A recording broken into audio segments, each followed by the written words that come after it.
चलिए आगे का क्वेश्चन सॉल्व करते हैं। एक ये आपको फिगर दे दिया गया है और उसमें पूछ रहा है कि I5 का मान क्या होगा। देख रहे हैं आप, यहाँ पे क्वेश्चन पूछ रहा है,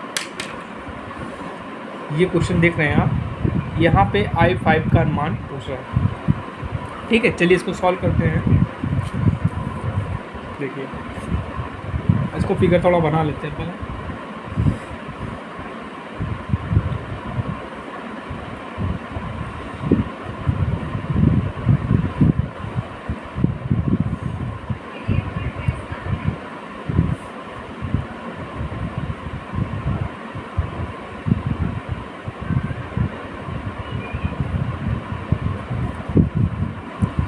चलिए इसको देख के कर लेते हैं। देखिए यहाँ पे देखिए, पहले देखिए कौन सी जंक्शन को आ रही है, कौन जंक्शन से दूर जा रही है। ठीक है, ठीक है। तो देखिए ध्यान से देखिए, ये जो आपकी I1 है, ये करंट आपकी जो I1 है, ये I1 है, ये जंक्शन से दूर जा रही है। तो इसको हम लोग क्या लेंगे, माइनस के लेंगे। तो लिखेंगे, यहाँ पे लेते हैं, सॉरी, यहाँ पे ले लेंगे I1 को माइनस में, I1 को हमने माइनस में ले लिया। अब देखिए दूसरी क्या है, ये जो I2 है, ये आपकी जंक्शन की ओर आ रही है, जंक्शन की ओर आ रही है, इसको हम लोग प्लस में ले लेंगे। तो क्या लिखेंगे, तो आपकी I2 जो हो जाएगी, क्या हो जाएगी, प्लस में हो जाएगी। ठीक है। अब ध्यान से देखिए, जो आपकी I3 है, ये भी आपकी जंक्शन से क्या कर रही है, दूर जा रही है, जंक्शन से आपकी दूर जा रही है। तो यहाँ पे भी क्या हो जाएगा, I3 की वैल्यू हम माइनस में ले लेंगे। ठीक, ठीक है। अब ध्यान से देखिए, I4 जो है कहाँ गया, I4 जो है, ये क्या जंक्शन से ये भी दूर जा रही है। ठीक है, ये आपका I4 है, ये भी क्या जंक्शन से दूर जा रही है। तो उसको भी लिखेंगे माइनस का I4। ठीक। अब यहाँ देखिए, जो आपकी I5 है, ये जंक्शन की ओर आ रही है। ठीक है, तो उसको क्या लिखेंगे, प्लस का I5 इक्वल टू क्या हो जाएगा, 0, इक्वल टू 0 हो गया। अब देखिए सबकी वैल्यू हम रखेंगे। I1 की वैल्यू क्या है आपकी, 3 एम्पियर। तो यहाँ रखिए आप, I1 की वैल्यू क्या है, माइनस का 3 हो गया। ठीक। I2 की वैल्यू क्या है, यहाँ पे देखिए I2 की वैल्यू 2 एम्पियर है, तो यहाँ पे हम लोग 2 एम्पियर रखेंगे, 2 रखा। ठीक। I3 की वैल्यू क्या है आपकी, 1 एम्पियर है। ठीक, तो लिखेंगे माइनस का 1, क्या लिखेंगे, माइनस का 1 रखा। अब यहाँ देखिए I4 की वैल्यू क्या है आपकी, I4 की वैल्यू I4 की वैल्यू 5 है, तो ये हो जाएगा आपका माइनस का 5 प्लस I5 आपको निकालना है। ठीक। अब देखिए,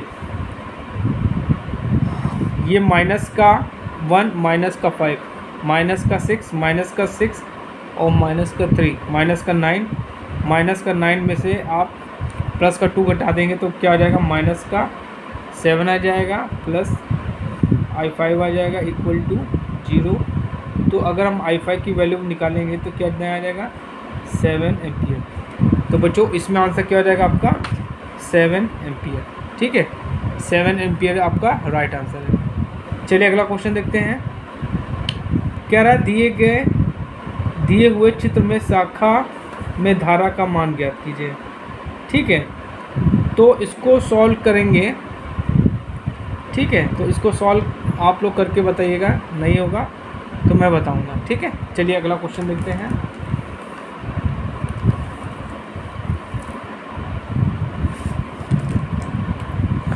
अब देखिए अगला क्वेश्चन है आपका, कह रहा है कि I4 की वैल्यू निकालिए। ठीक है, I4 की वैल्यू निकालिए। ठीक, तो चलिए इसमें भी लगाते हैं, थोड़ा यहाँ पे लिखने में आसानी होगी। चलिए यहाँ पे देखिए, कौन सी करंट जंक्शन को आ रही है, कौन सी करंट जंक्शन को से दूर जा रही है। ठीक है, तो ये आपकी I1 होगी। I1 जो है आपको जंक्शन की ओर आ रही है। ठीक है, तो यहाँ पे I1 क्या लिख लेंगे हम लोग, I1 को लिखेंगे यहाँ पे, I1 को लिखेंगे प्लस। ठीक। अब ध्यान से देखिए, यहाँ पे जो आपकी I2 है वो जंक्शन से दूर जा रही है, I2 जो है आपकी दूर जा रही है तो उसको लिखेंगे माइनस का I2। अब I3 देखिए, I3 कहाँ है, I3 भी जो है आपकी जंक्शन से दूर जा रही है तो इसको भी लिखेंगे माइनस का I3। ठीक, अब देखिए I4 भी आपकी जंक्शन से दूर जा रही है, ठीक है, तो इसको भी लिखेंगे माइनस का I4। अब देखिए जो करंट I5 है ये जंक्शन की ओर आ रही है तो इसको लिखेंगे I5 प्लस का इक्वल टू 0। ठीक, अब देखिए सबकी वैल्यू हम यहाँ पे रखते हैं, सबकी वैल्यू रखते हैं। देखिए I1 की वैल्यू 2, I2 की वैल्यू कितनी है 15, I3 की वैल्यू है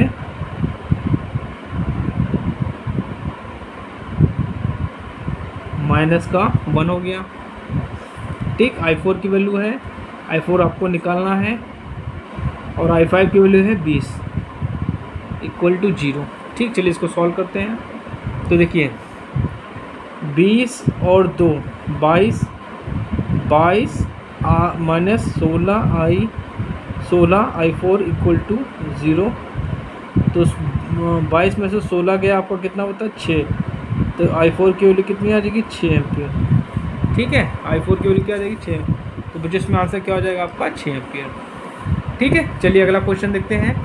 कह रहा है कि किसी अर्धचालक पदार्थ की 72 कक्षा में कितने इलेक्ट्रॉन होते हैं, केवल 5, केवल 4, केवल 3, केवल 1। तो 72 कक्षा जो होती है सेमीकंडक्टर की, उसमें इलेक्ट्रॉन आपके कितने होते हैं 4 होते हैं। ठीक है, वैद्युत अपघट्ट में धारा का प्रवाह किसके कारण होता है, मुक्त इलेक्ट्रॉन्स, होल्स, आयंस, न्यूट्रॉन्स। तो बच्चों आयंस के कारण क्या होता है, इसमें धारा का प्रवाह होता है। चलिए अगला क्वेश्चन देखते हैं।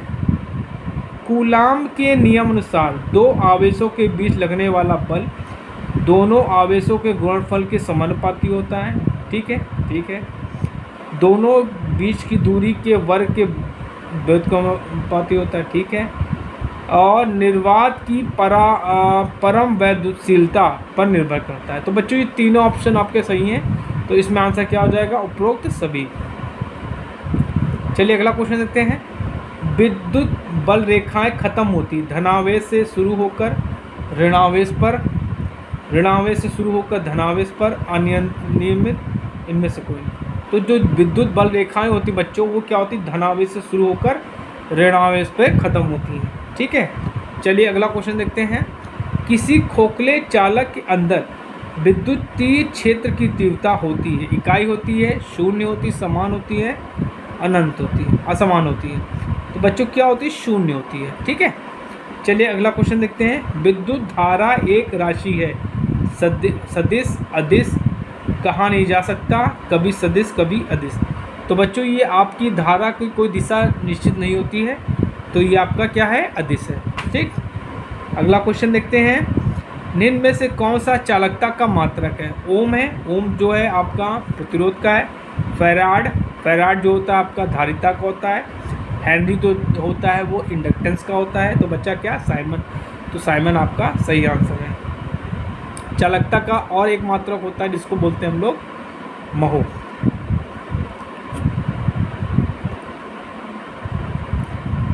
प्रतिरोधों के समांतर क्रम में जुड़े होने पर विभव और विद्युत धारा क्रमशः होंगी समान, भिन्न भिन्न, भिन्न भिन्न, समान, दोनों समान, दोनों भिन्न। देखिए यहाँ समांतर की बात कर रहा है, तो समांतर में वोल्टेज सेम होता है और धारा भिन्न भिन्न होती है। ठीक है, तो इसमें आंसर क्या हो जाएगा, समान और भिन्न भिन्न। बीट स्टोन ब्रिज संतुलन में कहलाएगा जब गैल्वेनोमीटर से प्रवाहित धारा होगी, इकाई होगी, शून्य होगी, अनंत होगी, 0.8 एम्पियर। तो बच्चों जो गैल्वेनोमीटर में जो धारा जब 0 होती है, डिफ्लेक्शन 0 होता है, तभी आपका बीट स्टोन ब्रिज क्या होता है, संतुलित होता है। तो उसमें आंसर क्या हो जाएगा, 0। वास्तविक रूप से पृथ्वी की धारिता होती है, इकाई होती है, शून्य होती है, 711 माइक्रोफैरड होती है, अनंत होती है। देखिए अगर कैलकुलेशन के माध्यम से अगर आप निकालेंगे, ठीक है, अगर आप C = 2πε0A से निकालेंगे तो आपका 711 माइक्रोफैरड आएगा। ठीक है, लेकिन इसमें आंसर क्या होगा, एग्जैक्ट अनंत होती है। ठीक है, संधारित्र कार्य करता है केवल AC पर, केवल DC पर, AC DC दोनों पर, ना ही AC तथा ना ही DC पर। तो बच्चों ये जो संधारित्र होता है, कैपेसिटर होता है, ये आपका दोनों पर कार्य करता है।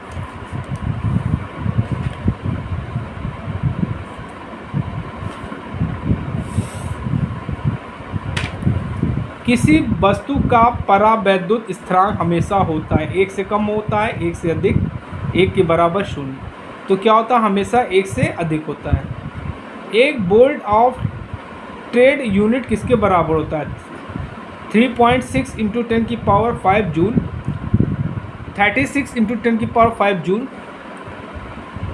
0.36 इंटू 10 की पावर 5 जूल, 36 इंटू 10 की पावर 4। तो बच्चों आपका बी ऑप्शन बिल्कुल सही है। निम्न में से कौन विद्युत धारा के चुंबकीय प्रभाव पर आधारित उपकरण है? गैल्वेनोमीटर, विद्युत घंटी, मोटर, उपरोक्त सभी। तो बच्चों ये तीनों जो आप दिए हैं ये तीनों होते हैं, तो इसमें आंसर क्या होगा? उपरोक्त सभी।